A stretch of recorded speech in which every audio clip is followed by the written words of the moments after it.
కనుక బుద్ధిహీనుని యొక్క ఇల్లు, బుద్ధిహీనుని యొక్క జీవితం ఇసుక వంటి దాని మీద కట్టబడింది కనుక అది వానలు వచ్చినప్పుడు, వరదలు వచ్చినప్పుడు, తుఫాన్లు వచ్చినప్పుడు వాటికి కరిగిపోయి ఆ ఇల్లు కూలిపోయింది. హల్లెలూయా, అది కూలిపోయింది.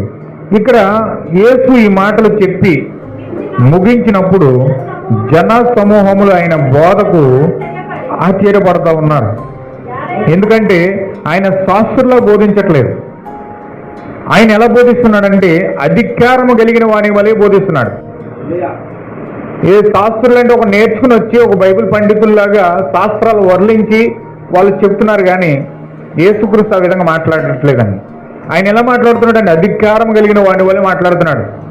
అంటే నేను చెప్పడానికి నాకు అధికారం ఉన్నది, నేను దేవుని యొద్ద నుండి వచ్చాను, దేవుని యొక్క పరిశుద్ధాత్మ నాలో ఉన్నది, దేవుడు నాతో మాట్లాడుతున్నాడు, ఈ యొక్క సర్వ సంపదంతా కూడా నాది, నేను దీనిని విమోచించాలి, నేనే ఆ వ్యక్తిని రక్షించాలి, నేనే ఆ వ్యక్తిని విడిపించాలి అనే ఒక పట్టుదల కలిగి ఒక అధికారం కలిగిన వాని వల్లే మాట్లాడుతూ ఉన్నాడు. హల్లెలూయా, దేవుని నామమునకు మహిమ కలుగును గాక. సో ఒక నిజమైన తండ్రి తన కుమారుని ఎంతగా గద్దిస్తాడంటే ఒక అధికారంతో గద్దిస్తాడు, ఒక అధికారంతో గద్దిస్తాడు, ఒక అధికారంతో కొడతాడు, ఒక అధికారంతో తిడతాడు, ఒక అధికారంతో బుద్ధి చెప్తాడు. కానీ ఎదురింటి వాడినో పక్కింటి వాడినో అంత అధికారంతో చెప్పలేడు, అంత అధికారంతో చెలాయించలేడు, అంత అధికారంతో అతను మాటను బట్టి నడవమని చెప్పలేడు. ఎందుకంటే ఆ యొక్క తండ్రి కుమారులకు ఉన్న రిలేషన్షిప్ అటువంటిది.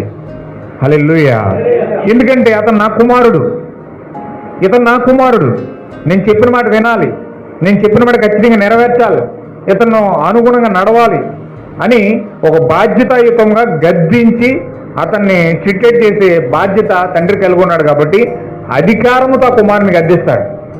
హల్లెలూయా. ఒకవేళ పక్కింటి వాళ్ళనో ఎదురింటి వాళ్ళనో ఆ విధంగా చేశాడు అనుకోండి, వాళ్ళ హృదయాలు నొచ్చుకుంటాయి, అక్కడ లోబడి అనేది ఉండదు, వాళ్ళ అక్కడ ఆ పరిస్థితులు అక్కడ కనపడవు. అయితే ఆ యొక్క సొంత తండ్రి మాత్రమే కుమారుని శిక్షించగలడు, గద్దించగలడు, లైన్లో పెట్టగలడు. హల్లెలూయా. ఇక్కడ దేవుడు కూడా ప్రభువుని యేసుక్రీస్తు కూడా అదే అధికారాన్ని ఉపయోగిస్తూ ఉన్నాడు.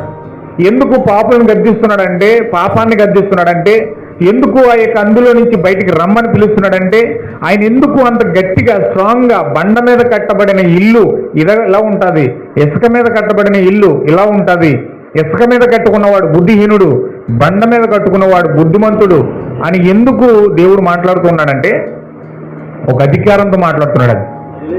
హల్లెలూయా, దేవుని నామమునకు మహిమ కలుగును గాక. ఈ యొక్క లేఖనాన్ని తీసుకుని విలియం బ్రనహం ఈ కాలం యొక్క ప్రవక్త చక్కగా ఈ యొక్క మెసేజ్ బోధిస్తూ ఉన్నాడు. కొన్ని విషయాలు, కొన్ని అంశాలు మీరు గమనించండి, చక్కగా నేను వివరించడానికి నేను సిద్ధపడతా ఉన్నాను. ముంచుకొస్తున్న తుఫాను. హల్లెలూయా. ఆ తుఫాన్ ఏంటి, ఆ ముంచుకొస్తున్న తుఫాన్ ఏంటి అని చెప్పడానికి ఈ కాలం యొక్క ప్రవక్త ఈ యొక్క లేఖనాన్ని తీసుకుని ఆయన ముందుకు వెళ్తూ ఉన్నాడు. చూడండి, చదవబడిన ఆయన వాక్యమును ప్రభువే తన దీవెనను సమకూర్చును గాక. ముంచుకొస్తున్న తుఫాను అను అంశముపై కొద్ది క్షణములు నేను మాట్లాడగోరుచున్నాను. పరిశుద్ధాత్మకు మనము అప్పగించుకొనగలమని దేవుని నేను నమ్ముచున్నాను. ఎందుకనగా ఎవరికైనాను నేను ప్రసంగికుని కానని తెలియను, నా వెనుక ఇక్కడ బోధకులున్నారు, ఒక సేవకునిగా ఉండు విద్యను నేను ఎన్నడూ పొందలేదు, కానీ పాత మెల్లని రీతిలో కానీ నేను చేటుకు దేవుడు నాకు ఒక దానిని ప్రభువు అనుగ్రహించాను. కానీ నేను ప్రభువును గురించి నాకు తెలిసిన దానిని, ఆయన యొక్క మంచితనమును గూర్చి ఇతరులకు ప్రయత్నించుటకు, వివరించుటకు సమయమును తీసుకుంటే నాకు ఎంతో ఇష్టం. ఇప్పుడు ఈ రాత్రి ముంచుకొస్తున్న తుఫానుపై మాట్లాడుకోనన్నాము.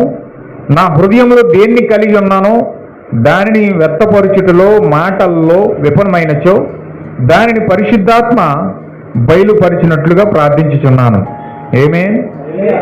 యేసుక్రీస్తు ఏ విధంగా అధికారంతో మాట్లాడడానికి ఇష్టపడుతున్నాడో, ఏదో ఒక బైబిల్ కాలేజీకి వెళ్ళో, లేకపోతే ఏదో ఒక థియాలజీ నేర్చుకునో, ఏదో ఒక సెమినరీకి వెళ్ళో, ఏదో ఒక పాస్టర్ దగ్గరికి వెళ్ళి ట్రైనింగ్ పొందో ఆ విధంగా మాట్లాడడానికి యేసుక్రీస్తు ఇష్టపడలేదు. ఆయన తండ్రి ఏదైతే పరిశుద్ధాత్మ ఆయనకు అనుగ్రహించిందో దానిని మాత్రమే మాట్లాడడానికి ఈయన ఇష్టపడ్డాడు. దానిని అధికారంతో బోధించాడు. హల్లెలూయా. విలియం బ్రన్హాం కూడా సేమ్ అదే మాట్లాడుతున్నాడు. ఇక్కడ ఏమని అంటున్నాడంటే, నేను ఒక సేవకునిగా ఉండడానికి ఎన్నడూ కూడా విద్యను పొందడానికి నేను ఎన్నడూ కూడా వెళ్ళలేదు. ఈ విద్యను ఎక్కడ కూడా నేర్చుకోలేదు. ఏ మనిషి దగ్గర నేను నేర్చుకోలేదు. దాన్ని నేను ఇష్టపడను. అయితే దేవుడు తన వధువుకి నేర్పించడానికి, తన వధువుకి ఇవ్వడానికి దేవుడు నాకు తెలిపిన వాక్యమును వివరించడానికి మాత్రమే నేను ఇష్టపడుతున్నాను అంటున్నాడు. ఆమేన్. హల్లెలూయా. ఈయన ఏ కాలేజీలోనే నేర్చుకోలేదు, ఏ సెమినారీలో నేర్చుకోలేదు, ఏ బైబిల్ కాలేజీలోకి వెళ్ళి నేర్చుకోలేదు. ఈయన ఎక్కడ నేర్చుకున్నాడంటే పరిశుద్ధాత్మ ద్వారా నేర్చుకున్నాడు ఆయన. హల్లెలూయా. పరిశుద్ధాత్మే ఈయనకు బయలుపరుస్తూ ఉంది. ఈ లోకంలో పుట్టిన ప్రతి స్త్రీ పురుషుని ఎదుర్కొన్న ఉన్న ఒక ముంచుకొచ్చుకున్న తుఫాను గూర్చి యేసు ఇక్కడ మాట్లాడుచున్నాడు. దాని నుండి తప్పించుకుని మార్గమేమీ లేదు. ఏదో ఒక సమయాన ఆ తుఫాను నిన్ను ఎదుర్కొను. నువ్వెట్టి విధముకు పునాది కలిగి ఉన్నావో దాని మీదనే నీ గృహము దానిని తట్టుకొనునో లేదో ఆధారపడి ఉన్నది. తుఫాన్ల గూర్చి సిద్ధపాటు కలిగి ఉన్నందున చాలా జీవితములు రక్షించబడినవి. రానున్న తుఫాన్ల గూర్చి హెచ్చరికను నిర్లక్ష్యం చేసినందున చాలా జీవితములు నశించిపోయాయి. ఆమేన్. హల్లెలూయా. ఇక్కడ విషయాలు చాలా నేను స్లోగా చదువుతాను. విషయాలు చాలా కొన్ని విషయాలు నేర్చుకుంటే చాలు. మీరు నెక్స్ట్ తర్వాత చూద్దాం. కొంచెం జాగ్రత్తగా మీరు పట్టుకోండి. ప్రవక్త ఏం చెప్తున్నాడో దాన్ని ఆలకించి మీ చెవులు ఇక్కడ పెట్టి, అందుకే స్వరం విన్నవాడు, వాక్యం విన్నవాడు బుద్ధిమంతుడు, వినని వాడు బుద్ధిహీనుడు అన్నాడు. అందుకే అంటే ఆయన ఏం చెప్తున్నాడో ఆ స్వరమును ఆలకించాలి, ఆయన మాటను ఆలకించాలి. ఆయన ఏం చెప్తున్నాడో దాన్ని ఆలకించి హృదయంలో తీసుకోవాలి. హల్లెలూయా.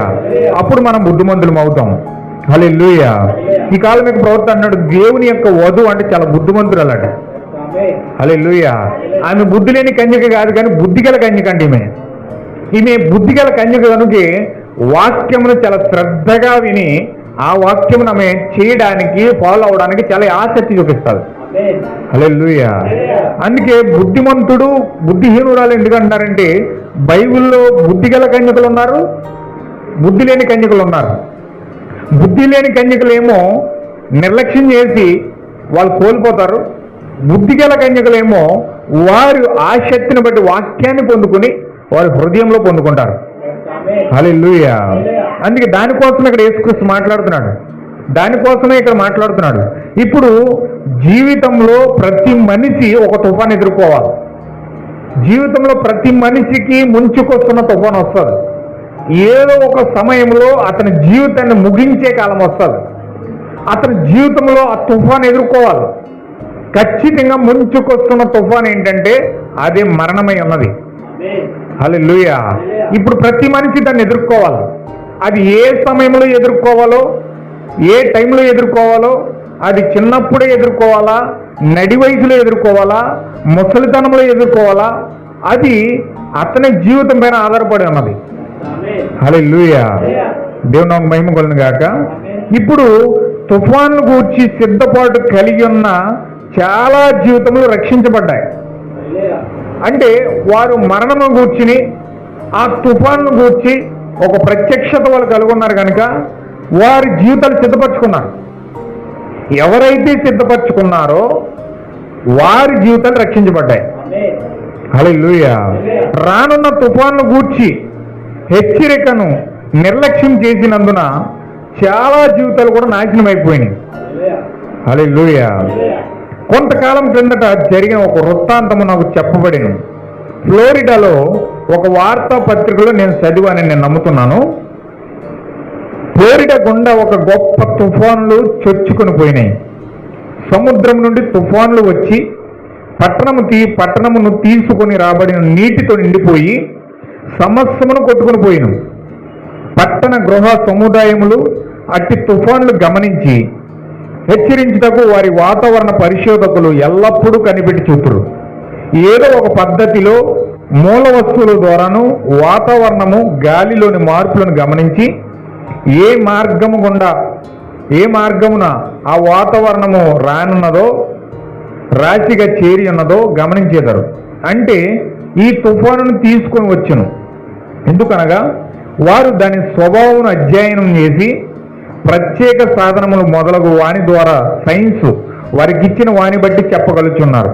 అప్పుడు వారు ముందుగా హెచ్చరించడం ద్వారా ఏ దిశగా తుఫాను వచ్చుచున్నదో విని దాని వెనుక ఎంత బలంగా గాలి వీచుచున్నదో, తక్కిన తుఫానులు ఎటువైపు వచ్చునో ఆ గాలులు తుఫానును తేల్చివేయగలిగినంత సామర్థ్యమును కలిగి ఉన్నవో లేదో తెలుసుకొని హెచ్చరించెదరు.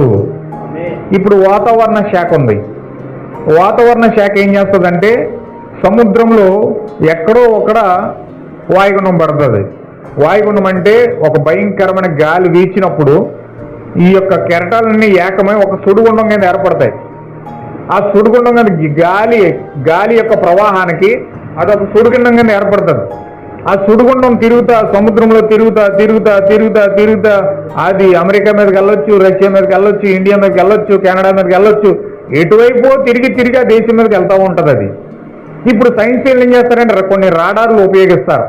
ఆ యొక్క ఆకాశంలో శాటిలైట్ల ద్వారా కొన్ని రాడార్లు పంపించారు. కాబట్టి ఆ సుడిగుండం ఎక్కడ ఏర్పడిందో, ఏ దేశంలో ఏర్పడిందో, సముద్రంలో ఏ మూలన సుడిగుండం ఏర్పడిందో వాళ్ళు దాన్ని చూస్తారు.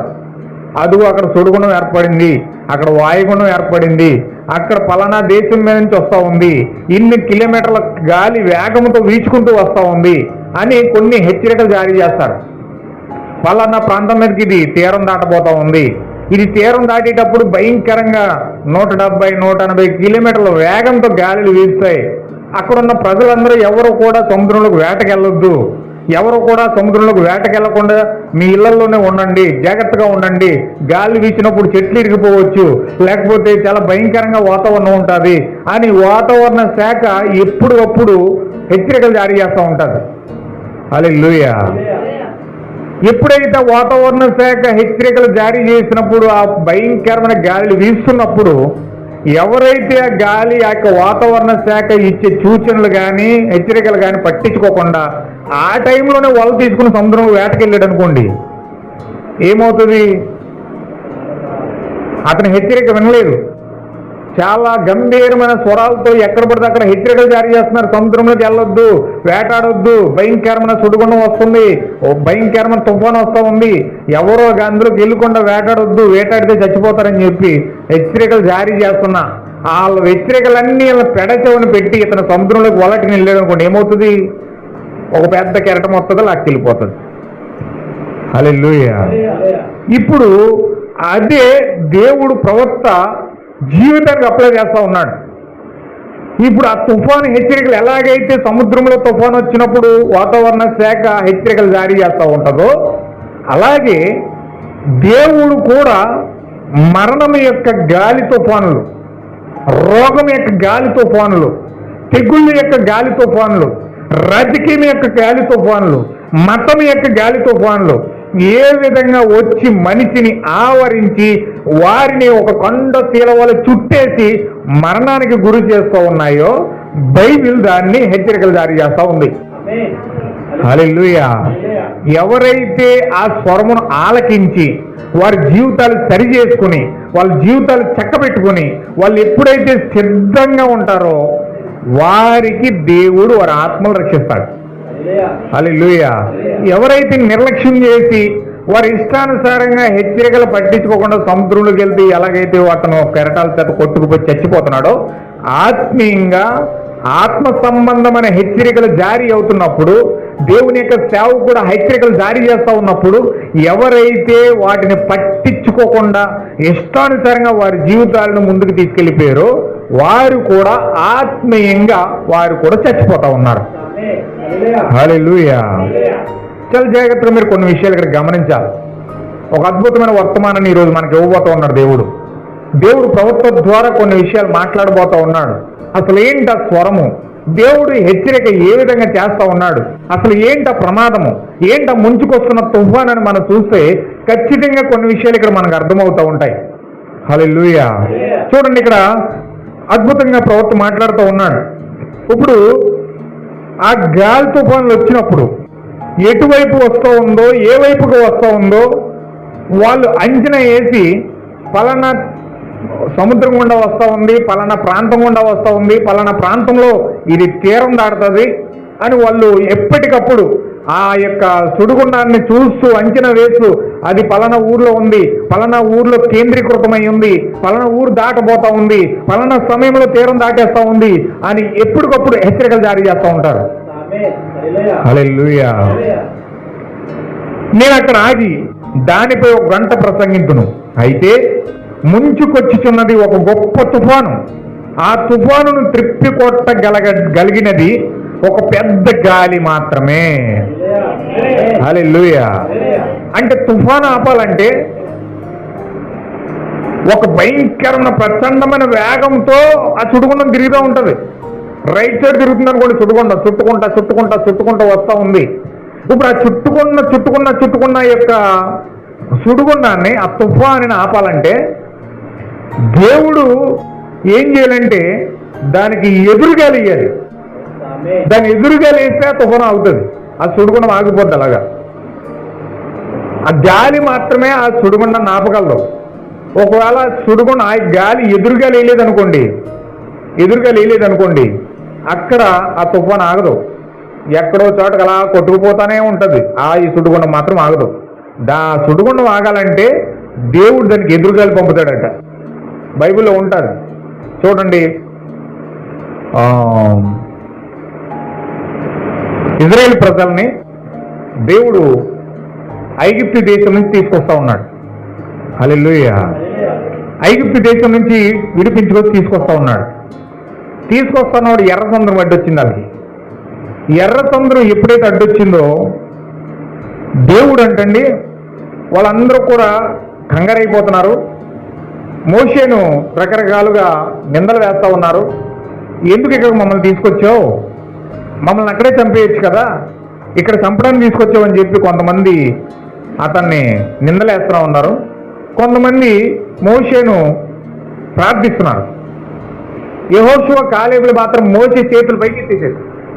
మోషే చేతులు ఎప్పుడైతే పైకెత్తారో మోషే కర్ర ఎప్పుడైతే ఎత్తన్నాడంట, ఎప్పుడైతే కర్ర ఎత్తడం మొదలు పెట్టాడో తూర్పు దిక్కు నుంచి వచ్చిన గాలి ఎప్పుడైతే ఒక భయంకరమైన ప్రచండమైన వేగంతో ఆ తూర్పు దిక్కు నుంచి ఒక వెలుగు ఆ యొక్క గాలి వచ్చిందో వెంటనే ఆ యొక్క సముద్రం 2 పాయలు కింద మారిపోయిందండి. హల్లెలూయా. అంటే నీరుని పక్కకెంటేసింది ఏంటిది? గాలి. ఆ యొక్క తూర్పు దిక్కు నుంచి వస్తున్న గాలి ఏం చేసిందంటే ఆ నీరుని పాయలు చేసుకుంటూ వెళ్ళిపోయింది. ఆ గాలి ఎప్పుడైతే వచ్చిందో వెంటనే అది పాయలు అయిపోయింది, 2 పాయల కింద మారిపోయి అలాగే గోళ్ళ కట్టినట్టుగా మారిపోయింది. గోళ్ళపై అందులోని వెళ్ళిపోయారు. వెళ్ళిపోయిన తర్వాత ఐగుప్తు సైన్యం అంతా సరిగ్గా ఆ యొక్క నడి మధ్యలోకి వచ్చారు. సముద్రం యొక్క నడి మధ్యలో ఉన్నారు ఐగుప్తు సైన్యం అంతా. అప్పుడు మోషే అవతలకి వెళ్ళిపోయి మరల కర్ర పైకెత్తాడు. ఎప్పుడైతే కర్ర పైకెత్తాడో ఇప్పుడు తూర్పు దిక్కు నుంచి వచ్చిన గాలి వస్తే 2 పాయలు అయ్యింది. ఇప్పుడు కర్ర ఎప్పుడైతే పైకెత్తాడో మళ్ళీ పడమట దిక్కు నుంచి అదే భయంకరమైన గాలి వీచుకుంటూ వచ్చిందంట. ఎప్పుడైతే ఆ గాలి పడమట దిక్కు నుంచి వచ్చిందో అది 2 పాయలు ఉన్నారు, కలిసిపోయింది ఇలా సముద్రం. హల్లెలూయా. దాన్ని విడగొట్టింది తూర్పు గాలి, దాన్ని కలిపేసిందేమో పశ్చిమ గాలి. హల్లెలూయా. ఎప్పుడైతే పశ్చిమ గాలి వచ్చిందో ఆ సముద్రాన్ని అలా కలిపేసింది. తూర్పు గాలి వచ్చి విడగొట్టింది, పడమట గాలి వచ్చి కలిపేసింది. అంటే సముద్రాన్ని విడగొట్టి కలిపింది ఏంటంటే గాలి. అంటే తుఫాను ఆపాలంటే ఎదురుగాలి వేయాలి. ఎదురుగాలి వేస్తే తుఫాను ఆగిపోద్ది. అయితే ఇక్కడ ప్రవక్త ఏమంటున్నాడంటే చూడండి, ఆ తుఫాను త్రిప్పుకొట్టగలిగినది ఒక పెద్ద గాలి మాత్రమే.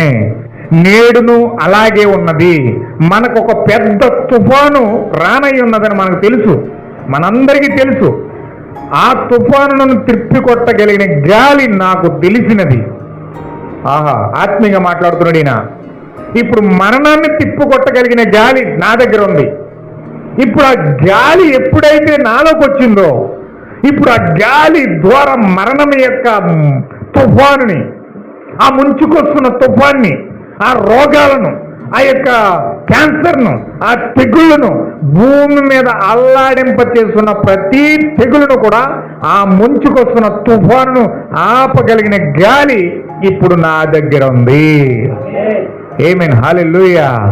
ఏంట గాలి అంటే ఆయన చెప్తున్నాడు, ఆ పెంతుకొస్తు దినమున వీచిన బలమైన గాలియే. హల్లెలూయా, దేవుని మహిమ కలుగును గాక. ఏంట పెంతుకొస్తు ఏమొచ్చింది? ఓకే, ఒకసారి అపోస్తుల కార్యాలు చదువుదాం. అపోస్తుల కార్యాలు 2వ అధ్యాయము 1వ అధ్యాయం చదువు. 2వ అధ్యాయం స్టార్టింగ్ నుంచి, అపోస్తుల కార్యాలు 2వ అధ్యాయం స్టార్టింగ్ నుంచి. పెంతుకొస్తు పండగ దినం వచ్చినప్పుడు అందరూ ఒక చోట కూడి ఉండిరి. అప్పుడు వేగముగా వీచు బలమైన గాలి వంటి ఒక ధ్వని అదనమాట. ఇప్పుడు అక్కడ ఏమొచ్చిందంటే బలమైన గాలి వచ్చింది. పెంతుకొస్తు గాలి అది. దేవుడు ఎప్పుడైతే పెంతుకొస్తు గాలి, ఆ యొక్క పరిశుద్ధాత్మ బాప్తిజాన్ని అక్కడ పంపిస్తా ఉన్నాడో, ఆ యొక్క పరిశుద్ధాత్మ బాప్తిజమే మరణాన్ని, తెగుళ్లను, రోగాలను, సమస్తాన్ని తిప్పికొట్టగలిగిన గాలి పెంతుకొస్తు గాలి అయి ఉన్నది. హల్లెలూయా. ఇప్పుడు పెంతుకొస్తు గాలి దగ్గరికి మనం వెళ్ళాలి. కమ్యూనిజానికి వ్యతిరేకముగా మాట్లాడు జనులు ఈ పట్టణంలో సహితం ఉన్నారని నాకు చెప్పిరి. తప్పక అలాగూ చెయ్యాలి. కానీ కేవలం దానికి వ్యతిరేకంగా మాట్లాడుంటే చాలదు. కానీ దానిని త్రిప్పు కొట్టగలిగినది మనము కనుగొనవలెను. ఆ గొప్ప తుఫానును త్రిప్పు కొట్టగలిగినది ఒకటే ఉన్నది. అదేదనగా దానిని పడగొట్టి దాని గమనమును మార్చగలిగిన మరో ఎక్కువ శక్తి గల శక్తివంతమగు తుఫాను. హల్లెలూయా. ప్రవక్త అన్నాడు చూడండి, ఒక తుఫానును ఎదుర్కొట్టాలంటే నువ్వు కూడా మరో భయంకరమైన తుఫానుగా మారిపోవాలంట. ఒక తుఫాను ఎదుర్కోవాలంటే నువ్వు అంతకంటే ప్రచండమైన తుఫానుగా మారాలి. ఒక సుడిగుండం వస్తుందంటే దానికి ఎదురు వెళ్ళి ఆ యొక్క తూర్పు గాలి విసురుతుంటే పడమట గాలి వచ్చి ఎప్పుడైతే తుఫాను అలా కలిపేసిందో, అలాగే మన జీవితాల్లో కూడా ఒక ప్రమాదకరమైన అంచులో ముంచుకొస్తున్న తుఫాను రూపంలో ఏ రూపంలో వస్తుందో మనకు తెలియదు. అది వ్యాధి రూపంలో రావచ్చు, అది కరోనా రూపంలో రావచ్చు, అది షుగర్ రూపంలో రావచ్చు, అది మలేరియా రూపంలో రావచ్చు, అది డెంగ్యూ రూపంలో రావచ్చు, లేకపోతే అది శోధన, మరణము ఏ రూపంలోనైనా రావచ్చు. ఆ తుఫాను మన మీదకి వస్తుంది. ఖచ్చితంగా తుఫాను మన మీదకి వస్తుంది. ఏ మనిషి దానికి అతీతుడు కాదు. నా మీదకి ఏ తుఫాను రాదు, నేను చాలా బలవంతుణ్ణి, నేను చాలా ధైర్యవంతుణ్ణి అని చెప్పుకోవడానికి ఏ మనిషి కూడా చాలదు. హల్లెలూయా. ప్రతి మనిషి మీదకి తుఫాను వస్తుంది. అయితే ఆ తుఫాను ఎదుర్కోవాలంటే నీవు అంతకంటే భయంకరమైన ప్రచండమైన తుఫానుగా మారిపోవాలి. ఒకవేళ నువ్వు మారితేనే ఆ వచ్చే తుఫాన్ని ఎదుర్కోగలవు. ఒకవేళ మారకుండా సాదా సీదాగా ఉండిపోయావంటే ఆ తుఫాను వచ్చినప్పుడు దానికి బలైపోతావు. హల్లెలూయా. చూడండి, ఇక్కడ ప్రవక్త చాలా స్పష్టంగా మాట్లాడుతుంది. ఈ మాటలన్నీ కూడా ఈ ఫ్లోరిడాలోనున్న వాతావరణ పరిశోధకులు తమ ప్రవచనములో చాలా ఖచ్చితంగా ఉన్నారు. జనులను హెచ్చరించుటకును ఆ పని కొరకే వారు ప్రత్యేకించబడ్డారు. హల్లెలూయా. అంటే భౌతికమైన దాన్ని తీసుకుని ఆత్మ సంబంధంగా ముడిపెడుతున్నాడు ఆయన ఎప్పుడు అలా మాట్లాడతాడు. ప్రవక్త చాలా తెలివిగా, అద్భుతంగా దేవుని యొక్క జ్ఞానాన్ని ఉపయోగిస్తూ వాక్యాన్ని వివరిస్తాడండి ఆయన. ఒక భౌతిక సంబంధమైన తీసుకుని ఆత్మ సంబంధమైన దాన్ని చూపిస్తాడు ఆయన. హల్లెలూయా. ఇప్పుడు ఈ ఫ్లోరిడాలో ఉన్న వాతావరణ పరిశోధకులు తన ప్రవచనంలో చాలా ఖచ్చితంగా ఉన్నారు. జనులను హెచ్చరించుటకు ఆ పని కొరకే వారు హెచ్చరించబడ్డారు. వాతావరణ శాఖ ఎలాగైతే ఆ శాఖలో పనిచేసి వాళ్ళు చక్కగా సుడిగుండాలను గమనిస్తూ, ఆ తుఫాన్ని గమనిస్తూ, ఆ యొక్క ప్రమాదాలను గమనిస్తూ, ఆ తీరం ఎక్కడుందో, ఆ యొక్క సుడిగుండం ఎక్కడుందో, ఎక్కడ తీరం దాటబోతుందో, ఇవన్నీ కూడా ప్రజలకు హెచ్చరిస్తూ ఉంటారు. ఎలాగైతే వాతావరణ శాఖ పనిచేస్తుందో అలాగే ఈ దేవుడు కూడా దేవుని ప్రజలను హెచ్చరించడానికి దేవుని సేవకులనే పరిశోధకులు కలిగి ఉన్నాడు ఆయన. హల్లెలూయా. వాతావరణ శాఖను చెప్పడానికి ఆ యొక్క పరిశోధకులు ఉంటే, బైబిల్ పరిశోధన చేసి ప్రమాదాలను గుర్తించి ప్రమాదాలను తట్టుకునే కార్యాలను కూడా హెచ్చరించడానికి దేవుని సేవకులను దేవుడు పెట్టాడు. హల్లెలూయా. వాళ్ళు ప్రకృతి పరంగా వాతావరణ శాఖను హెచ్చరిస్తే, ప్రజలను హెచ్చరిస్తే, ఆత్మీయంగా బైబిల్ పట్టుకుని పాస్టర్లు హెచ్చరిస్తారు. హల్లెలూయా.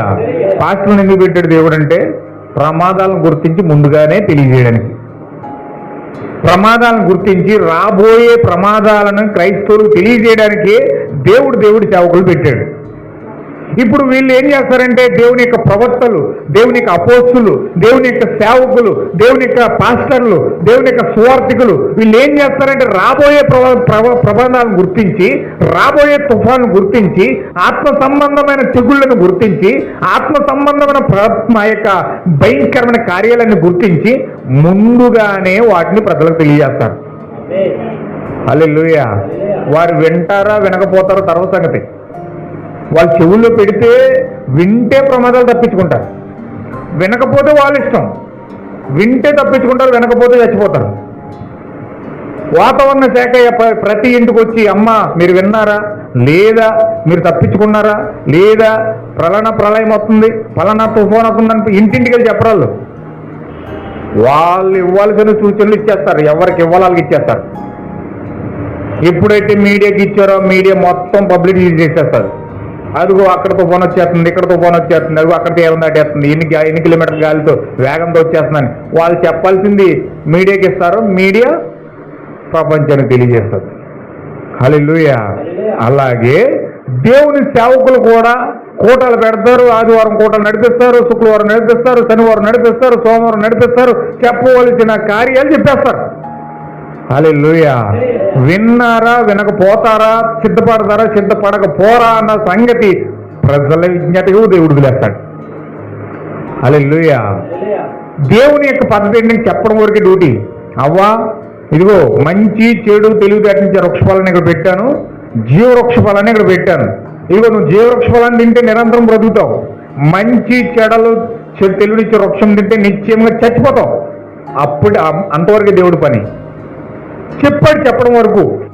మంచి చెడులు తెలివితేటలు ఇచ్చే వృక్షం తింటే చచ్చిపోతావు నిశ్చయంగా, జీవవృక్ష ఫలాన్ని తింటే చిరకాలం బతుకుతావు. ఏది తింటావో, ఏది తినవో, ఏది వింటావో, ఏది వినవో నీవే డిసైడ్ చేసుకో. హల్లెలూయా. అక్కడ అవ్వ డిసైడ్ చేసుకుంది. ఏం డిసైడ్ చేసుకుందంటే దేవుడు చెప్పింది వినకుండా బుద్ధిహీనుడు అలాగా ఆమె దేవుడు చేయొద్దన్న పనిని, దేవుడు తినొద్దన్న ఫలాన్ని తినడానికి ముందుకెళ్ళింది. హల్లెలూయా. దేవుని నామమునకు మహిమ కలుగును గాక. ఇజ్రాయెల్ దేశాన్ని స్థాపించాడు దేవుడు. ఇజ్రాయెల్ దేశాన్ని స్థాపించి వాళ్ళకి ధర్మశాస్త్రం ఇచ్చి మేలు కీడు అన్ని వివరించి, మేలు కీడు వాక్యము చెడ్డది మంచిది అన్ని వాళ్ళ ఎదురుగా పెట్టి, ఇదిగో నీకు చెప్పడానికి మంచి మీ ఎదురు పెట్టాను, కీడు మీ ఎదురు పెట్టాను, శాపము మీ ఎదురు పెట్టాను, ఆశీర్వాదం మీ ఎదురు పెట్టాను, ఏది డిసైడ్ చేసుకుంటారో మీ ఇష్టం, నేను దీనికి భూమి ఆకాశాలు మీకు సాక్ష్యంగా పెడతాను అన్నాడు. హల్లెలూయా. ఇజ్రాయెల్ దేశానికి మేలు ఇచ్చాడు, కీడు ఇచ్చాడు, మంచి ఇచ్చాడు, చెడు ఇచ్చాడు. నేను ఇది మంచి చెడు మీకు ఇచ్చినందుకు భూమి ఆకాశాలే నాకు సాక్ష్యాలు, మీరే డిసైడ్ చేసుకోండి. సేమ్ అవ్వ చేసినట్లుగానే ఇజ్రాయెల్ దేశం చేసింది. అవ్వ చెయ్యొద్దన్న పని ఎలాగైతే చేసిందో ఇజ్రాయెల్ దేశం కూడా చెయ్యొద్దన్న పని చేసి శాపగ్రస్తం అయిపోయింది. హల్లెలూయా. అవ్వ ఎలాగైతే ఏదైనా తోటలో నుంచి బయటకు నెట్టివేయబడిందో ఇజ్రాయెల్ దేశం కూడా ఆ దేశం విడిచి టైటస్ 70వ శతాబ్దంలో మొత్తం ప్రపంచ దేశాలు తరిమేశాడు. హల్లెలూయా. అవ్వను తరిమేసినట్టుగానే ఇజ్రాయెల్ దేశాన్ని కూడా తరిమేశాడు, ప్రపంచ దేశాలు తరిమేశాడు. చల్లాచెదురైపోవడాలు. ఎందుకంటే దేవుడు చెప్పింది ఒకటి, మంచి చెడు ఇచ్చాడు, వివేచన జ్ఞానం ఇచ్చాడు. ఇది చేస్తే మీరు బతుకుతారు, ఇది చేయకపోతే మీరు చచ్చిపోతారు. ఆయన హెచ్చరిక జారీ చేశాడంటే వినటం వినకపోవడం అన్నది ప్రజల సంగతి. వింటే బాగుపడతారు, వినకపోతే నాశనం అయిపోతారు, అది వాళ్ళ ఇష్టం. కానీ దేవుడు చెప్పాల్సింది మాత్రం చెప్పి దాన్ని వదిలిపెడతాడు. ఒకవేళ వింటే నీకు ఆశీర్వాదం, వినకపోతే తీర్పులు వచ్చి పడతాయి. హల్లెలూయా. అవ్వ చెప్పింది చెప్పినట్టుగా చేయలేదు, వినలేదు, తీర్పులు వచ్చి పడ్డాయి. ఏదైనా తోట నుంచి బయటికి గిట్టించాడు. ఇజ్రాయెల్ దేశం చెప్పాడు, చెప్పి వాక్యాన్ని ఇచ్చాడు, ధర్మశాస్త్రం ఇచ్చాడు, వింటే బాగుపడతారు, వినలేదు, బయటికి గెంటి పడేశాడు. హల్లెలూయా. ఈరోజు దేవుడు మనకు కూడా వాక్యం ఇస్తాడు. మీరు వినండి అమ్మా, మీరు అది చేయండి అమ్మా, ఇది చేయండి అమ్మా అని ఏం బతిమాలు కూడా ఆయన వాక్యం ఇచ్చాడు, బైబిల్ ఇచ్చాడు. ఈ నా మాటలు విని వాటి చెప్పున చేయువాడు బండ మీద కట్టబడిన ఇల్లులా ఉంటాడు. ఒకవేళ చేయకపోతే ఇసుక మీద కట్టబడిన ఇల్లులా ఉంటాడు. వింటే ఒకలాగా ఉంటాడు, వినకపోతే ఒకలాగా ఉంటాడు. వింటే ఆశీర్వదించబడతాడు, వినకపోతే శపించబడతాడు. ప్రజలు డిసైడ్ చేసుకోవాలని. అందుకే అంత స్వేచ్ఛ దేవుడు ఇచ్చాడు ప్రపంచానికి. ఎందుకంత భయంకరంగా మత గందరగోళాలు, ఎందుకంత పాపం ఆకాశాన్ని అంటేస్తుందంటే దేవుడిచ్చిన స్వేచ్ఛ అది.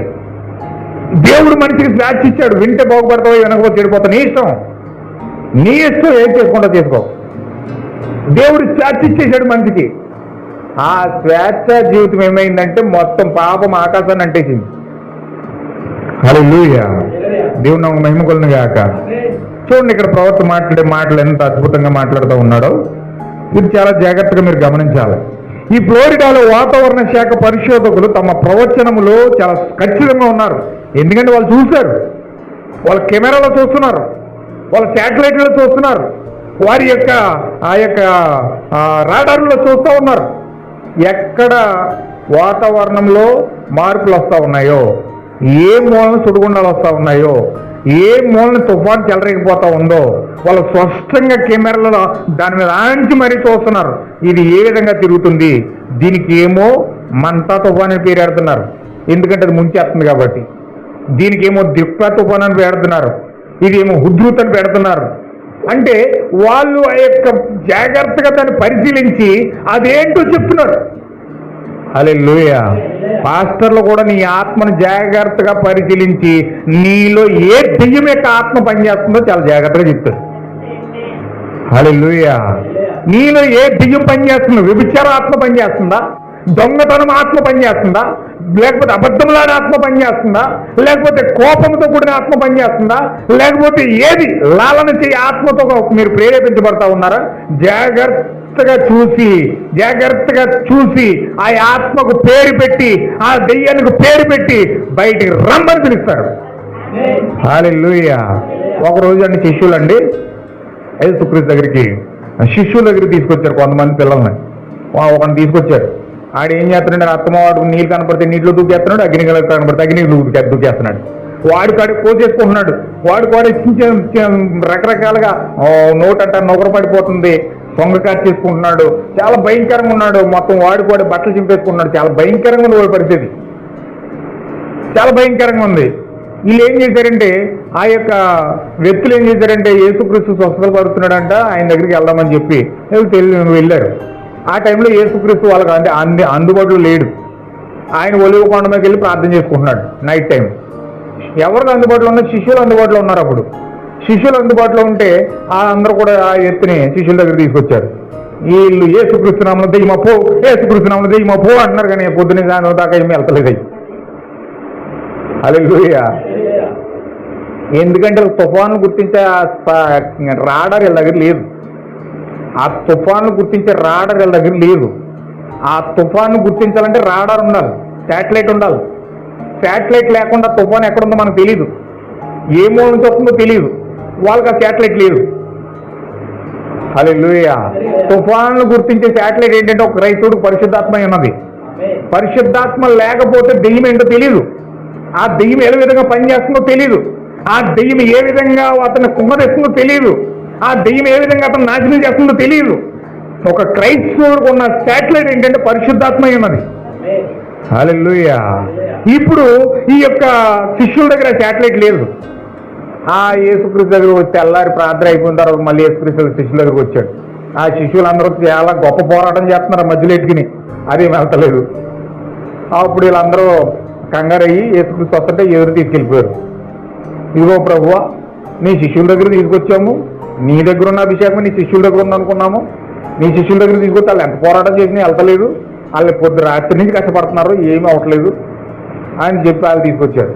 అప్పుడు యేసుక్రీస్తు ఏమన్నాడు తెలుసండి, దాని వైపు చూసి, ఆ వ్యక్తి వైపు చూసి ఏమన్నాడు తెలుసండి, అతన్ని అల్లాడింప చేస్తున్న మూర్ఛ దెయ్యమా బయటికి రా అన్నాడు.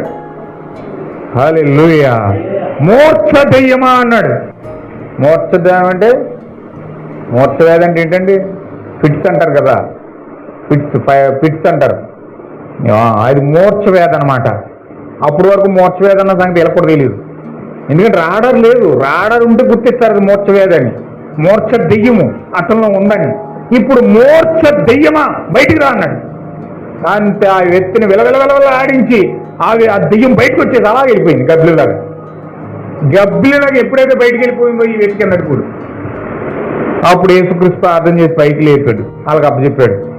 శిష్యులు వచ్చి అంటున్నారు, ఏంటి ప్రభువా మేము ఎంత ప్రార్థన చేసాము, ఏంటి రాత్రి అంతా ప్రార్థన చేసాము, ఏంటి వెళ్ళలేదు, ఏంటిది వెళ్ళదు. దానికి కావాలంటే రాడర్ కావాలి.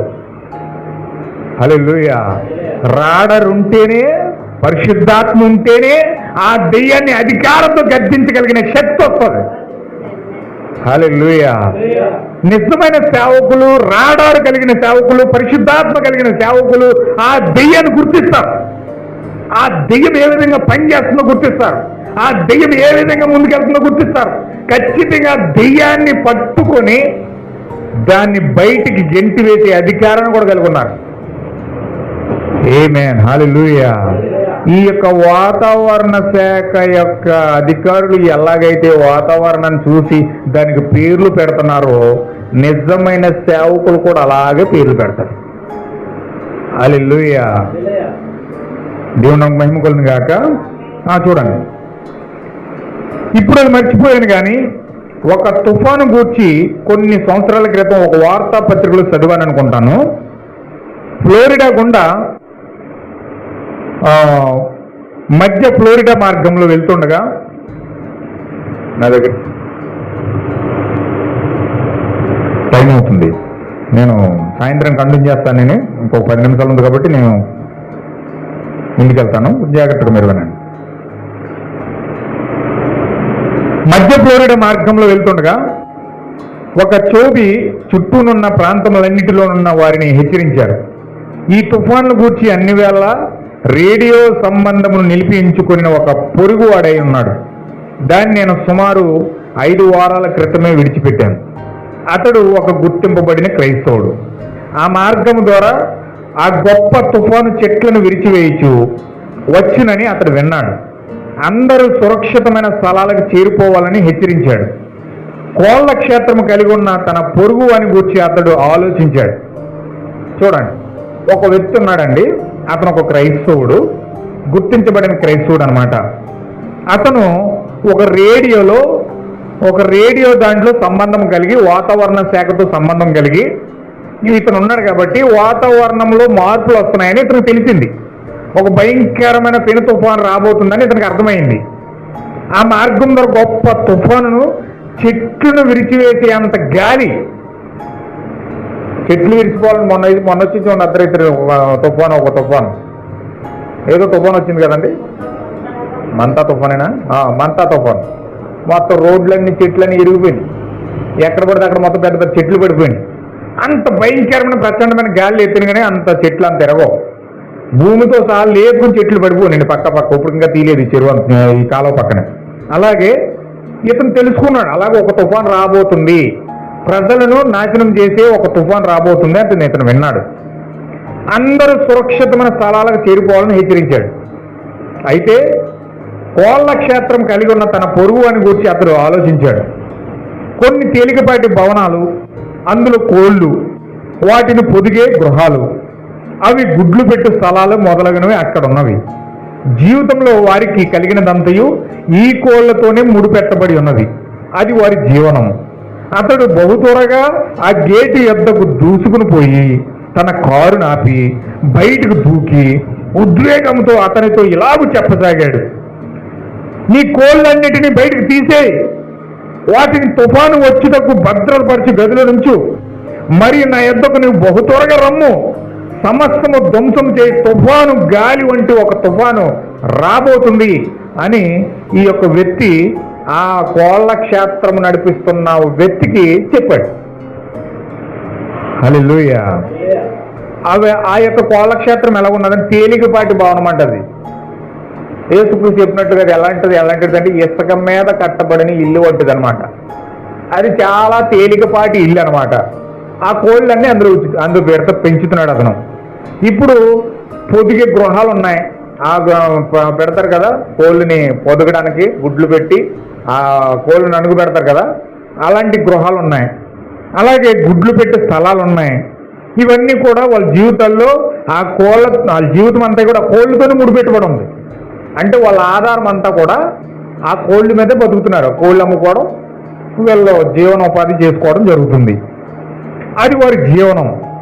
అతడు బహు త్వరగా గేటు వద్దకు వచ్చి దూసుకొని పోయి తన కారును సడన్గా ఆపి బ్రేకులన్నీ సడన్గా బ్రేకులు వేసేసి, ఏమండి, ఉద్వేగంతో అతను ఇలా చెప్పాడట, నీ కోళ్ళన్నిటిని బయటికి తీయి, వాటిని తుఫాను వచ్చినప్పుడు భద్రపరిచి గదిలో ఉంచు, తుఫాను వస్తుంది వాటిని ఒక గదిలో భద్రపరచు, మరియు నా ఎద్దకు నీవు బహు త్వరగా రమ్ము, సమస్తమును ధ్వంసం చేయడానికి ఒక తుఫాను, ఒక బలమైన గాలి వస్తుంది అని చెప్పాడట.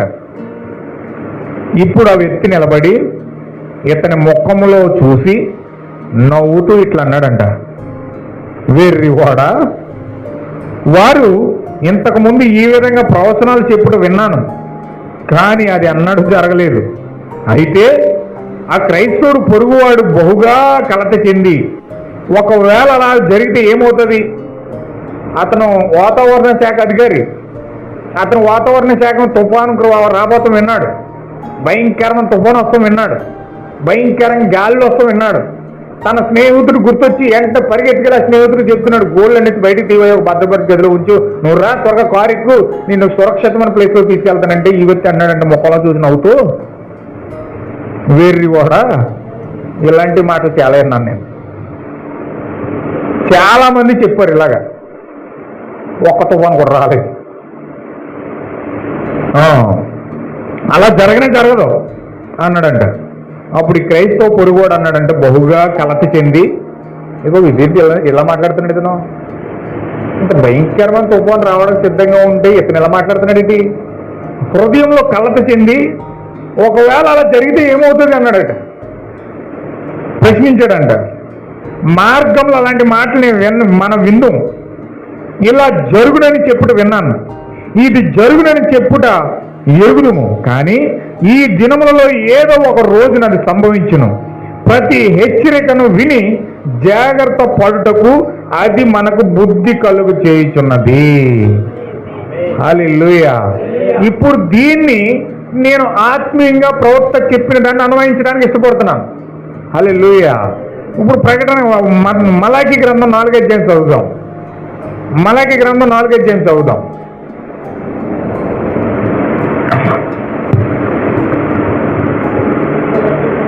మొదటి నుంచి చదవాలి.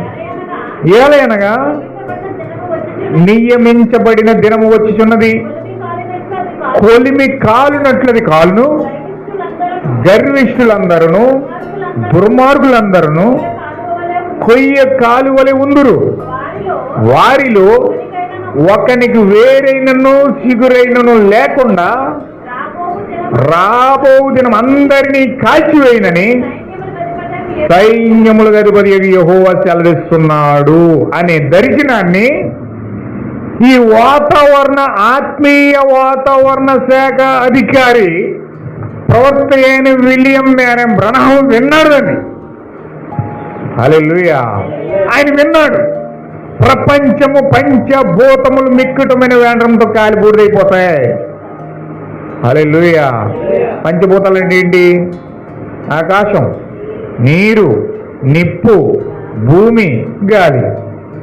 ఈ 5 పంచభూతాలు అంటారు వీటిని. ఈ పంచభూతాలు కూడా మిక్కుటమైన వేండ్రంతో లయమై కాలి బూడిదైపోతాయి. ఏ విధంగా బూడిదైపోతాయి? స్వయంగా దర్శనంలో చూశాడు ఈయన. స్వయంగా 7వ దర్శనంలో చూశాడు. ప్రపంచం అగ్ని గంధకాలతో కాలిపోవడం చూస్తా ఉన్నాడు. హల్లెలూయా. ప్రవక్తకు 7 దర్శనాలు వచ్చినాయి. 7 దర్శనాల్లో 7వ దర్శనం ఏంటంటే ప్రపంచం అగ్ని గంధకాలతో కాలిపోబోతుంది. హల్లెలూయా. రష్యా, అమెరికా న్యూక్లియర్ బాంబులు ఉపయోగించి భయంకరమైన హైడ్రోజన్ బాంబులు ఉపయోగించి ఒకరి మీద ఒకరు వేసుకుంటూ దేశాలు భయంకరంగా అగ్నితో కాలిపోబోతున్న ప్రపంచము ఈ కాలం యొక్క ప్రవక్త విలియం బ్రన్హాం చూశాడు. హల్లెలూయా. ఇప్పుడు విలియం బ్రన్హాం ప్రపంచం కాలిపోబోతుంది చూస్తున్నాడు. ఇక్కడ ఏలియా ఆత్మ కలిగి ఇప్పుడు ఈ వ్యక్తి వచ్చి చెప్తున్నాడు, నిక్కుటమైన వేడంతో కాలి బూడిదైపోతాయి, అందులో గర్విష్ఠులు కాలిపోతారు, దుర్మార్గులు కాలిపోతారు, వేరు లేదు, చిగురు లేదు, తల్లి లేదు, పిల్ల లేదు, తండ్రి లేడు, కొడుకు లేడు, వేరు లేదు, చిగురు లేదు, అందరినీ కాల్చివేయనని సైన్యములు గది యెహోవా సెలవిస్తున్నాడు అన్నాడు. హల్లెలూయా. పాడతాం కదా మనం, తల్లి జాడ పిల్లకు లేక, పిల్ల జాడ తల్లికి లేక. పాటలు అప్పుడు కట్టేయరు కానీ జరిగేటప్పుడు మాత్రం చూడరు. కట్టడం మాత్రం కట్టారు కానీ జరిగేటప్పుడు మాత్రం చూడరు. ఇప్పుడు ఆ దర్శనం, ఆ మలాఖీ గ్రంథం 4వ అధ్యాయం యొక్క దర్శనం, ప్రపంచం అగ్ని గంధకాల్లో కాలిపోబోతున్నది అనే యొక్క వాతావరణ శాఖ ఆత్మ సంగతులు తెచ్చడానికి దేవుడు విలియం బ్రన్హాం వచ్చి హెచ్చరిక జారీ చేస్తా ఉన్నాడు. హల్లెలూయా. అయ్యా, దేవుని మాట వినండి, అపోస్తులు బోధన చేయండి, అపోస్తులు బోధ ప్రకారం యేసుక్రీస్తు నామములో బాప్తిజం పొందండి, అపోస్తులు బోధ ప్రకారం పరిశుద్ధాత్మ బాప్తిజం పొందుకోండి, అపోస్తులు బోధ ప్రకారం బండ మీద కట్టబడండి, ప్రత్యక్షత మీద కట్టబడండి. వాళ్ళు ఏ విధంగా ప్రత్యక్షత మీద కట్టబడ్డారో, ఏ విధంగా దేవుని యొక్క వాక్యాన్ని ప్రత్యక్షపరిచారో, ఏ విధంగా దేవుని జీవాన్ని వెల్లడి చేశారో ఆ విధంగా మనం కట్టబడాలి, మనం ఆ విధంగా పరిశుద్ధాత్మ బాప్తిజం పొందుకోవాలి, తిరిగి జన్మించాలి అని ఆ వ్యక్తి కేకలేసి రంకిలేసి వాక్యం చెప్తుంటే పాస్టర్లు అంటున్నారు, ఈ కోళ్ళు మేపుకునే పాస్టర్లు అంటున్నారు, సంస్థలు కట్టిన పాస్టర్లు అంటున్నారు, కోళ్ళు గుంపులు జరిగిన పాస్టర్లు అంటున్నారు. మా చిన్నప్పటి నుంచి చూస్తున్నాం ఇలాగే చెప్తున్నారు అందరం. మా చిన్నప్పటి నుంచి చూస్తున్నాం ఇలాగే చెప్తున్నారు అందరూ. అక్కడ వచ్చేద్ది ఏం రావట్లేదు, ఏం చెప్పి జరుగుతుంది, ఏం జరగదు. జరిగితే ఏం జరుగుతుంది అని అడుగుతున్నాడు ఆయన. ఒకవేళ జరిగితే ఏం జరగదు, మేము కంగారు పడగలం ఉండాలి. హల్లెలూయా. అంటే ఈ నియమ దర్శనం చూసి బిత్తరపోయి కలత చెంది హృదయంలో వేదన పడి కలత చెంది అయ్యా మీ హృదయాలు సిద్ధపరచుకోండి, రాకడ వస్తూ ఉంది, రాకడకు మనం సిద్ధపడితే దేవుడు మనల్ని ఎత్తబాటులో తీసుకెళ్తాడు. ఎత్తబాటు అవ్వగానే ప్రపంచం మొత్తం పంచభూతాల మిక్కుటం వేండ్రంతో కాలి బూరైపోతాయి. అయ్యా సిద్ధపడండి, మీ జీవితాలు సిద్ధపరచుకోండి అంటే ఊరుకోవయ్యా. మా కుటుంబాల్లో చాలా డబ్బు కొరతగా ఉంది. ముందు డబ్బు కట్టుకోవాలి, ఇల్లు కట్టుకోవాలి, స్థలాలు కొనుక్కోవాలి, బంగారం కొనుక్కోవాలి, మా జీవితాలన్నీ బోల్డ్ భవిష్యత్తు ఉంది. ముందు ఆ భవిష్యత్తు అంతా తీర్చబడిన తర్వాత అప్పుడు వస్తాం దేవుడి దగ్గర. హల్లెలూయా. దేవుని నామమునకు మహిమ కలుగును గాక.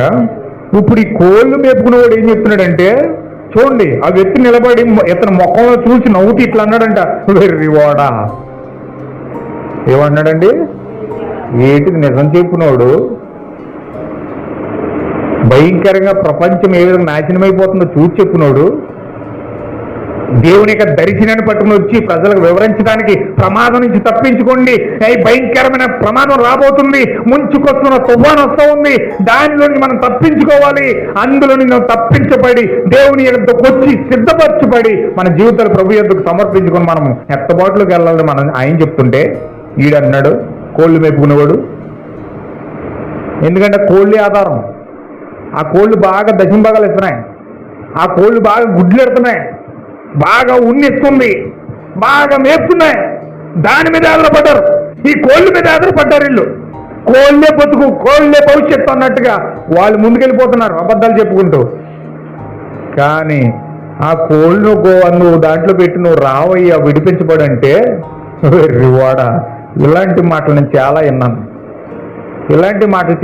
నా చిన్నప్పటి నుంచి విన్నాను ఇవన్నీ. హల్లెలూయా. దేవుని నామమునకు మహిమ కలుగును గాక. ఎంత భయంకరంగా ఉందో చూడండి పరిస్థితి. ముంచుకొస్తున్న తుఫాను కోసం ఈయన చెప్తుంటే, ముంచుకొస్తున్న తుఫాను కోసం విలియం బ్రన్హాం చెప్తుంటే ఈరోజు ఈయన వెర్రివాడు అయిపోయాడు, ఈరోజు ఈయన పిచ్చోడు అయిపోయాడు, ఈరోజు ఈయన అబద్ధికుడు అయిపోయాడు, ఈరోజు ఈయన రకరకాలుగా దెయ్యం పట్టినోడు అని పిలువబడుతూ ఉన్నాడు. ఎందుకని? ముంచుకొస్తున్న తుఫాను కోసం చెప్పాడు. ప్రపంచం కాలిపోతుంది, అగ్ని గంధకాలతో కాలిపోతుందని చెప్పాడు. పంచభూతాలు మిక్కుటమైన వెంటనే లయమై కాలి బూరైపోతాయి. హైడ్రోజన్ బాంబులతో ఒకరి మీద ఒకరు వేసుకుంటూ భయంకరంగా పతనమైపోతూ ఉన్నారు. 3వ ప్రపంచ యుద్ధం రాబోతా ఉంది. ప్రపంచ యుద్ధంలో మొత్తం ప్రపంచంలో 3వ భాగం కాలిపోతూ ఉంది అని హెచ్చరికలు జారీ చేస్తే ఈరోజు వాళ్ళు ఏమన్నారు, ప్రజలు వేరు వాడ అలా జరగదు, జరగదు. హల్లెలూయా. రైట్. అయితే ఈ క్రైస్తవ పొరుగువాడు బహుగా కలత చెంది ఒకవేళ అలాగూ జరిగితే ఏమవుతుందని ప్రశ్నించాడు. మార్గంలో అలాంటి మాటలు మనం వింటాం. ఇది జరుగుట చెప్పుట విన్నాను, అది జరుగునని చెప్పుట ఎరుగుదుము, కానీ ఈ దినములలోనే ఏదో ఒక రోజున అది సంభవించును. ప్రతి హెచ్చరికను విని జాగ్రత్త పడుటకు మనకు అది బుద్ధి నేర్పించుచున్నది. హల్లెలూయా. కానీ వ్యక్తి పలికినది బుద్ధిహీనత వినుటకు నాకు సమయం లేదు, నేను కోళ్ళు పెంచుచున్నాను, నాకు అటువంటి వాటికి సమయం లేదు. ఈ వ్యక్తి అన్నాడు, నాకు టైం లేదయ్యా. ఈయనేమో కలత చెంది ఆవేశపడి ఎంతో బాధతో ఆవేదనతో మాటలు తీసుకొచ్చి చెప్తూ ఉంటే, దర్శనాన్ని తీసుకొచ్చి వివరిస్తూ ఉంటే ఇతను అన్నాడు, నేను కోళ్ళు మేపే పనులు చాలా బిజీగా ఉన్నానయ్యా, నాకు కాలేదు, నాకు అంత టైం లేదు, వెళ్ళిపో, నాకు అటువంటి వాటిని వినడానికి నాకు అసలు ఇష్టం లేదు. ఎందుకంటే విని ఇసుకుపోయాను. చాలామంది చెప్పారు నాకు అలాగా, చాలామంది చెప్పారు. ఇతను ఎంత మూర్ఖుడు చూడండి, ఇతను ఎంత భయంకర మూర్ఖత్వం కలుగున్నాడు చూడండి. ఇలా చెప్పి వాళ్ళు మూర్ఖులు కాకపోతే ఇంకెవరు? భయంకరమ మూర్ఖత్వంతో స్వరం ఏం చెప్తున్నాడు, అసలు స్వరం నిజమా అబద్ధమా, నిజంగా తుఫాను వస్తుందా, వస్తే మన బ్రతికేంటి, మనం చింతపడ్డామా లేదా, చచ్చిపోతే మన పరిస్థితి ఏంటి, ఎవరైనా ఆలోచిస్తారు బుద్ధున్నవాడు. ఈ బుద్ధిహీనుడు ఈ ఇసుక మీద కట్టుకున్న ఇల్లు, ఈ ఇసుక మీద కట్టుకున్న జీవితం ఇసుక రాలిపోయినట్టుగా రాలిపోతుంది వీళ్ళ జీవితం. హల్లెలూయా. చూడండి ఇతను ఎలా మాట్లాడుతున్నాడు. అందుకే దేవుడు అలా పోల్చాడు. ఇసుక మీద కట్టుకున్నవాడు ఏం చేస్తాడు, ఇలా ఆలోచిస్తాడు. వాడి ఇల్లు ఇసుక మీద కట్టుకుంటే వాడి ఆలోచనలు ఇలా ఉంటాయి. దేవుని యొక్క స్వరం హెచ్చరిక జారీ చేస్తూ ఉంటే ఆ హెచ్చరికను విని దాన్ని నిజమా ఉత్తిదా కాదా తెలుసుకోవడానికి ప్రయత్నం చేయడు. నిజంగా తుఫాను వస్తే మన పరిస్థితి ఏంటని ఆలోచించడు. నిజంగా రాకుడు వస్తే మన జీవితంలో మనం సిద్ధపడ్డామా, స్థిరపరచబడ్డామా, పరిశుద్ధాత్మ పొందుకున్నామా, మనలో దేవుని యొక్క జీవం ఉన్నదా లేదా అని గ్రహించుకోవడానికి కొంచెం కూడా సమయం ఇవ్వడండి. హల్లెలూయా. అందుకే బుద్ధిహీనుడు వీడు.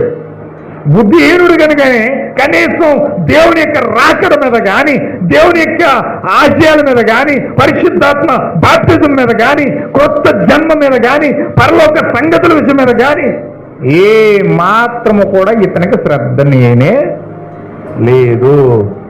ఇతను ఎంతసేపు వచ్చిందా, తిన్నామా, దాచుకున్నామా అయిపోయింది. ఇదే బ్రతుకు తప్ప ఇతని జీవితంలో మన జీవితం ఎంతవరకు ప్రభుత్వం సిద్ధపరచబడుతున్నాం, ఎంతవరకు మన జీవితంలో పరిశుద్ధాత్మ వచ్చింది, ఇప్పుడు నేను చచ్చిపోతే నేను పరలోకం వెళ్తానా, నేను అంతవరకు సిద్ధపడ్డానా లేదా. ఈ లైఫ్ శాశ్వతమైనది కాదండి. ఎప్పుడు తక్కువ అంటుందో తెలియదు, చెప్పి రాదండి. మొన్న పాస్టర్ గారు పొట్టైనా ఇంత 2 అడుగులున్నర ఉంటాడు. ఆయన 2 అడుగులున్నర.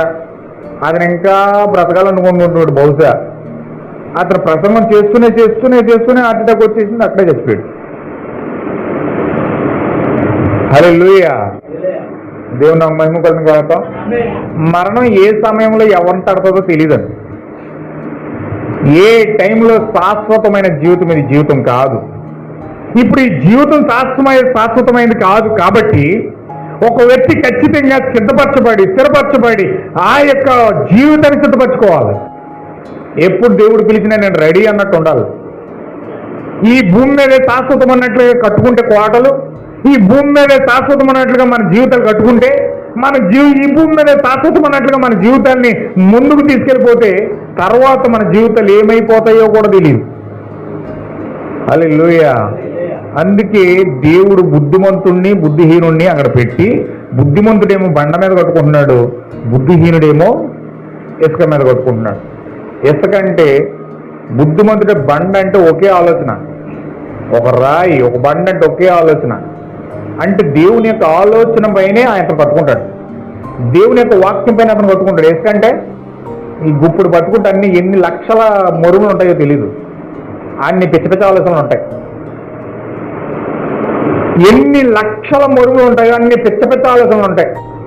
ఎటు వెళ్తాడో తెలియదు, ఏం చేస్తాడో తెలియదు. అతని నికరమైన స్థిరమైన ఆలోచన అంటూ అతని జీవితంలో ఉండదు. పిచ్చెక్కిపోయి 10 టీలు తాగేస్తాడు. ఆ తలపోటుని అనసలేక, మానసిక రుగ్గుతత్తును ఆనసలేక ఒక 10 టీలు తాగితేనే కానీ అది అనగదు, ఇంకా జబ్బు ఎక్కువ కానీ తగ్గదు. ఎందుకని అది ఇసుక మీద కట్టబడిన ఇల్లు. ఆ ఇసుక వలె అనేకమైన ఆలోచనలతో సతమతమవుతూ ఉన్నాడు. ఇతను స్థిరత్వం లేదు, మనసు నిమ్మలత్వం లేదు. హల్లెలూయా, దేవుని నామమున మహిమ కలుగును గాక. ఎంతమందికి అర్థమవుతుందన్నమాట? హల్లెలూయా. ఒక్కడ కూర్చున్నా సరే నేను ఇలాగే బోధిస్తాను. ఒక్కడ కూర్చున్నా సరే ఒకసారి ఒక స్త్రీ అంటండి కష్టపడి సాకలావిడైతే ఆవిడ అనుకున్నదంటే దేవునికి నేను ఒకసారి కూటమెట్టించాలి, ఖచ్చితంగా కూటమెట్టించాలని చెప్పేసి ఆ బట్టలు ఉతికి ఉతికి ఉతికి ఉతికి ఉతికి ఉతికి పొదుపు చేసి ఆ పొదుపు చేసి ఆమె ఏం చేసిందంటే ఒక 20 రూపాయలు పోగు చేసిందంట. అప్పట్లో 20,000 అంటే 20 రూపాయలు అంటే బహుశా 20,000. అప్పట్లో 20 రూపాయలు అంటే ఇప్పుడు 20,000. 20 రూపాయలు పోగు చేసి కూటం పెట్టించిందంట. ఆ కూటం పెట్టిస్తే ఆ కూటంలో సేవకుడు ఎవరంటే జాన్ వెస్లీ గారి చేత కూటం పెట్టి, రాజమండ్రి జాన్ వెస్లీ కాదండి, 17వ శతాబ్దంలో ఉన్నాడు ఒక ఆయన జాన్ వెస్లీ అని ప్రవక్త అనమాట. ఆయన చేత కూటం పెట్టించాలని ప్రేరేపించబడి మొత్తం మీద 20 రూపాయలు పోగు చేసి ఆమె కూటం పెట్టించింది, బహిరంగ కూటం. పాపం కష్టపడి బట్టలను ఉతికి చెమటూర్చి ఆ ఇంటింటికి వెళ్ళి చెమట కార్చుకుంటూ, అయ్యా నేను కూటం పెట్టాను, కూటానికి రండి మొత్తం ఊరంతా కూడా చెప్పిందంట, స్వార్థ చేసింది. కూటానికి రండి అని మొత్తం అందరికీ చెప్పిందంట. నేను చాలా సంతోషంగా దేవుడు నా జీవితంలో చేసిన కార్యాలు చేశాడు, చాలా అద్భుతమైన కార్యాలు చేశాడు, మీరు అందరూ రండి, నేను సాక్ష్యం చెప్పుకుంటాను, నేను దేవుని సువార్తను వెల్లడి చేస్తానని చెప్పి ఒక బహిరంగ కూటం పెట్టి అందరిని ఆహ్వానించిందంట.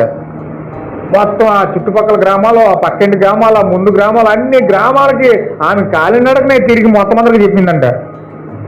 పెద్ద బహిరంగ కూటం పెట్టి టెంట్లు వేసేసి, వరకాలు పరిచేసి, కుర్చీలు వేసేసి అన్ని రెడీ చేసి కూటం పెట్టిందంట. 7 గంటలకు స్టార్ట్ చేస్తే 10 అయిందంట. అయ్యాం ఒకరు రాలేదు. పాస్టర్ గారు వచ్చి రెడీగాని ప్రార్థన చేస్తున్నాడంట, ప్రభు అని పిల్లల్ని తీసుకురాని ప్రార్థన. జనాలు కనపడతలేదు, ఒకళ్ళు లేడు అక్కడ. ఆయన ప్రార్థన చేయగా ఒక ముసలోడండి గొంగలు కప్పుకుని ఒక కర్ర ఇచ్చుకుని ఒంగుతా మొత్తం మీద వచ్చి ఆ కాలు నొప్పులు ఒళ్ళు నొప్పులతో జాగ్రత్తగా కూర్చున్నాడట అక్కడ. హల్లెలూయా, జాగ్రత్త కూర్చున్నాడు. ఒక్కడే వచ్చాడు. ఆ ఒక్కడికి మొత్తం పాట పాడేసి జాన్ వెస్లీ గారు ప్రసంగం మొదలు పెట్టాడట. కొన్ని లక్షల మంది ఉంటే ప్రసంగం ఎలా చేస్తారో అలా చేయడానికి ప్రసంగం. ఉన్నది ఒక్కడే. కొన్ని లక్షల మంది ఉంటే ఎంత ప్రసంగం చేస్తాడో అంత ప్రసంగం చేసాడట. ప్రసంగం చేసేసి అంత అయిపోయిన తర్వాత ఈ వాక్యం ఉన్న తర్వాత ఎవరైనా సమర్పించుకున్న వాళ్ళు ఉన్నారా? ప్రభు అయిన యేసుక్రీస్తు నామములో మిమ్మల్ని బలిపీఠం దగ్గరికి ఆహ్వానిస్తున్నాను, రండి అన్నాడు. ఎవరున్నారు? నాకు చూస్తే ఎవరు లేరు అక్కడ. ఒక్కడే ఉన్నాడు. ఆ ఒక్కడే సమర్పించుకుని ఆ బలిపీఠం దగ్గరికి వచ్చాడండి. వస్తే గొప్ప ఉద్యమంతో ఆ యొక్క వ్యక్తి ప్రార్థన చేసేసి ఆ కోట ముగించేసి ఆశీర్వాదం ఇచ్చేసి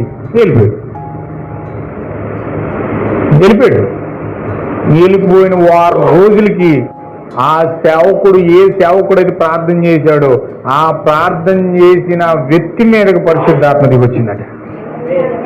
హల్లెలూయా. ఎప్పుడైతే పరిశుద్ధాత్మ వ్యక్తి మీదకి వచ్చిందో వెంటనే అతను లేచి నిలబడి దిగ్గును లేచి ఆ గొంగలు అక్కడ పడేసి ఆయన మంచి బట్టలు వేసుకుని సువార్త చేస్తూ ఆయన ఒక్కడిని రక్షిస్తే కొన్ని లక్షల మంది ఆత్మలను రక్షించిన వ్యక్తి ఎవరంటే ఆయన పేరు డిఎల్ మూడీ అంటారు. డిఎల్ మూడీ అంటే కొన్ని లక్షల ఆత్మను ప్రభు కొరకు సంపాదించినోడట. ఆ రోజు ఆ ఒక్క ఆత్మగా ఆయన ప్రసంగం చేశాడు. ఆ ఒక్క ఆత్మ అక్కడ సమర్పించుకుంది. ఆ ఒక్క ఆత్మ ద్వారానే కొన్ని లక్షల మంది ఆత్మలను అక్కడ సంపాదించగలిగాడు. హల్లెలూయా. మనం ఇక్కడ ఒక్కరం ఉన్నామా, ఇద్దరం ఉన్నామా, ముగ్గురం ఉన్నామా అన్నది సమస్య కాదు. హల్లెలూయా. ఎంత సమర్పించుకున్నామో అన్నది ముఖ్యం. వాక్యానికి ఎంత మనం డెడికేట్ చేసుకున్నాం అన్నది ముఖ్యం. ఎంత మనము సరి చేసుకున్న జీవితాన్ని సమర్పించుకున్నాము అన్నది ముఖ్యం. హల్లెలూయా. నేను దాన్ని నమ్ముతాను. హల్లెలూయా. చూడండి ఇక్కడ, ఇప్పుడు ఈ కోళ్ళ క్షేత్రం కలిగిన వ్యక్తి ఎప్పుడైతే ఈ యొక్క వ్యక్తి ఆ ఆవేదనతో కలత చెంది విషయాలు నేర్పిస్తా ఉన్నాడో ఈ వ్యక్తి వెర్రివాడ అని పిలుస్తున్నాడు. వెర్రివాడ ఇలాంటి మాటలు చాలా నన్ను అవతల పో అంటున్నాడు. కానీ ఈ వ్యక్తి పలికినది బుద్ధిహీనత. వీరితో నాకు సంబంధం లేదు, సమయం లేదు. నేను కోళ్ళు పెంచుచున్నాను, నాకు అటువంటి వాణినికి సమయం లేదు. అతడు మొరపెట్టాను, పొరుగువాడిట్లు పలికాను.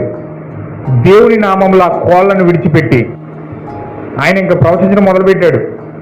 మామూలుగా చెప్పాడు, 2 సార్లు చెప్పాడు, వినలేదు. 3వసారి చెప్తున్నాడు. ఇంకా దేవుని నామంలో కోళ్ళు విడిచిపెట్టి, జాన్ నీవు నీ కుటుంబం త్వరగా రండి, నీవు దాన్ని నమ్మనిచ్చో నీ కుటుంబమైనా రాని అయ్యా. నువ్వు నమ్మితే నమ్మకపోతే నమ్మకపో, బయటికి పో. నువ్వు నమ్మితే ఎంత, నమ్మకపోతే ఎంత. నువ్వు నమ్మితే తప్పించుకుంటావు, నమ్మకపోతే తప్పించుకోవు, మరణమైపోతావు. కనీసం నీ కుటుంబం ఏం చేసింది? నీ కుటుంబాన్ని ఆయన కాపాడయ్యా, వాళ్ళని విడిచిపెట్టి నాతో పంపించు అన్నాడట. ఈయన అన్నాడంట, అందుకతడు ఇట్లా నేను ఏవోయ్ కొద్ది రేడియో హెచ్చరికలు విని నా పిల్లలు కలవరపడుకో.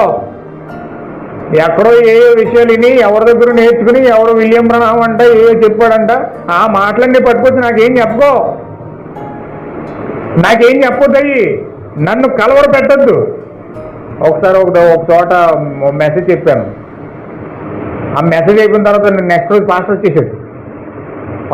మా ఊరు నువ్వు కలవర పెట్టేస్తాను అంటున్నాడు. ఓరు బాబోయ్,